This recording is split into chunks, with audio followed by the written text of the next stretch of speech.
শয়তান করলা, তুই আমাকে কোথায় নিয়ে যাচ্ছিস? আমাকে ছেড়ে দে বলছি। তুই আমার দেহ পাবি কিন্তু আমার মন পাবি না কখনোই। গাজর ভাইয়া, তুই এখানে দাঁড়িয়ে আছিস? তোর বউকে একটা করলা এসে তুলে নিয়ে গেল। তাড়াতাড়ি তোর বউকে বাঁচা করলার হাত থেকে। আমার ফুলকপিকে যেভাবেই হোক বাঁচাতে হবে। শয়তান করলার হাত থেকে আমার ফুলকপিকে উদ্ধার করতে যাচ্ছি। এখনো সময় আছে, আমাকে ছেড়ে দে বলছি। আমার গাজর জানতে পারলে তোকে পুঁতে ফেলবে মাটির নিচে। আমাকে ছেড়ে দে শয়তান করলা। তোর গাজরের ক্ষমতা নাই আমার হাত থেকে তোকে বাঁচানোর। গাজর এখানে আসলে মেরে হাত পা ভেঙে দিব, বুঝলি? একবার শুধু আসুক শালা।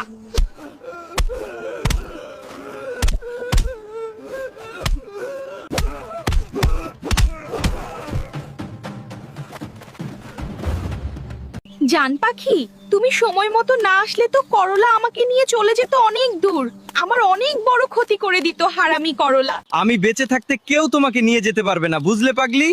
যে তোমার দিকে তাকাবে আমি তার চোখ তুলে নিব 1 মিনিটের ভেতরে। আমার স্বামী বেঁচে থাকতে আমার কোনো চিন্তা নাই। বাড়িতে গিয়ে তোমাকে গরম গরম রান্না করে দিব, তুমি পেট ভরে খাবা।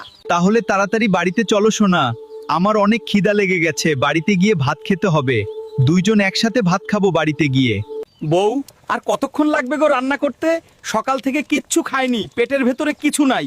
এই তো হয়ে গেছে পাগল, আরেকটু সময় লাগবে। তুমি আরেকটু অপেক্ষা করো, তারপর তোমাকে খেতে দিব কলিজার টুকরা জান পাখি। কি গো জান পাখি, আজকের রান্না কেমন হয়েছে বললে না তো আমাকে? খাওয়া দাওয়া করার পরে আমাকে একটু বাইরে ঘুরতে নিয়ে যাবা কলিজা। সোনা পাখি, আজকে রান্না অনেক সুন্দর হয়েছে, অনেক টেস্টি। ভাবছি খাওয়া দাওয়া করে সাইকেলটা নিয়ে ঘুরতে বের হবো তোমাকে সাথে নিয়ে। কলিজা, দেখো আমাদের ভিডিওতে একটা মানুষও লাইক কমেন্ট করে নাই। তুমি সবাইকে বলে দাও লাইক কমেন্ট এবং শেয়ার করে দিতে।